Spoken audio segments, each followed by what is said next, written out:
Vous écoutez Kadash, la méditation quotidienne de la parole de Dieu pour un peuple mis à part.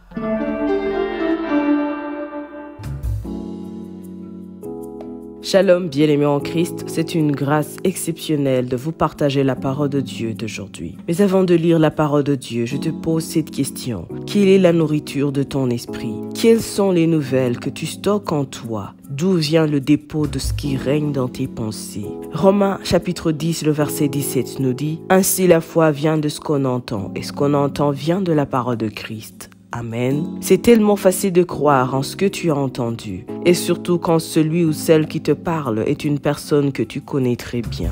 C'est facile de croire que tu n'as pas de valeur quand tu entends toujours ces mots de la bouche d'une personne que tu considères comme être chère dans ta vie, n'est-ce pas? Et s'il arrive que tu regardes les nouvelles à la télévision, que tu écoutes la radio et que tu entends par exemple que la situation est chaotique dans tout le pays, tu y crois, n'est-ce pas? Et tu paniques sérieusement dans ton cœur, au point d'oublier que Dieu contrôle toujours toutes les situations. Souvent, il y a même des chrétiens qui, au lieu de revenir dans la parole de Dieu pour vérifier ce que dit cette parole devant chaque situation, ils se pressent à blâmer Dieu. Et je me rappelle un jour une sœur qui traversait une situation dure, et quand je lui parlais de Dieu, elle me disait « Non Marie, ne me parle plus de ton Dieu, parce que même si je ne prie pas, il fera ce qu'il voudra. » Aujourd'hui, nous avons plusieurs chrétiens qui ne prient plus, qui ne lisent plus la parole de Dieu, qui ont même donné raison à Satan, que Dieu n'exauce pas leurs prières. Bien-aimé en Christ, fais très attention à ce qui nourrit ton esprit. Fais très attention à ce que tu stockes dans tes pensées. Plus tu entends le mal et que tu l'accueilles en toi, en croyant que c'est ta vérité, il s'installera et gagnera ton cœur, et au final, le diable s'en servira pour te détruire. Fais très attention à ce qui gagne ton attention lentement. La parole de Dieu nous dit la foi, la ferme assurance de ce que nous ne voyons pas vient de ce qu'on entend. Plus tu liras la parole de Dieu, plus tu entendras la voix de Dieu, plus ta foi s'élargira.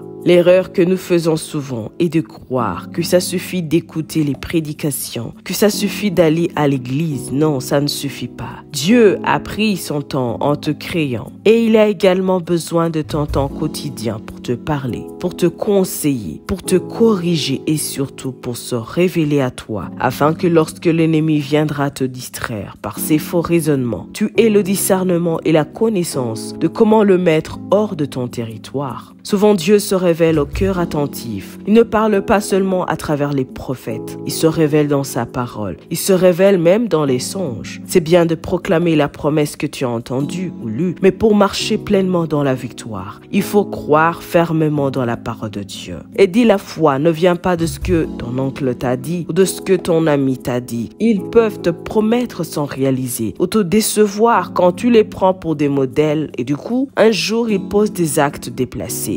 Bien-aimé en Christ, ce qu'on entend, ce sur quoi notre foi doit être basée, c'est la parole du Christ. Cette parole qui dit que tu es un enfant de Dieu, qu'en Christ tu es une nouvelle créature. Voici les choses anciennes sont passées et toutes les choses sont devenues nouvelles. Cette parole qui te dit que si tu crois de tout ton cœur, tu entres dans la justice de Dieu. Et si tu confesses de ta bouche que Jésus-Christ est Seigneur, tu reçois ton salut. Que ta foi soit basée sur la parole de Dieu, bien-aimé en Christ, afin que rien ne puisse t'ébranler, que rien ne puisse ravir ta joie. Devant le trouble, ne panique pas. Comme ceux qui ne connaissent pas Dieu, lève-toi et invoque-le, et tu seras sauvé. Alléluia. Maintenant, dans ta prière, renonce à toute parole mauvaise que tu as entendue et en laquelle tu as cru et qui aujourd'hui est en train de détruire ta vie. À cause de cette parole négative ou malédive, tu n'arrives plus à te concentrer, tu n'arrives plus à dormir en paix. La même voix qui t'a insulté, la même voix qui t'a intimidé résonne toujours dans ton esprit. Les mêmes rires de moquerie résonnent encore dans ton cœur. Renonce à ces choses, débarrasse-toi de ces choses. Libère-toi de ces chaînes qui bloquent ton épanouissement. Libère-toi de ce mal, libère-toi au nom de Jésus-Christ. Déclare Jésus,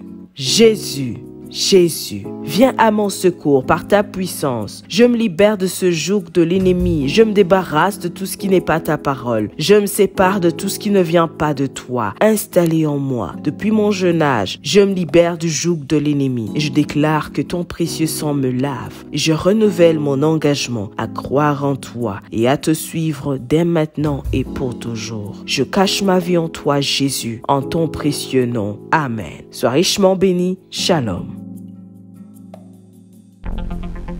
Vous écoutiez Kadash, présenté par Marie-Claire. À bientôt.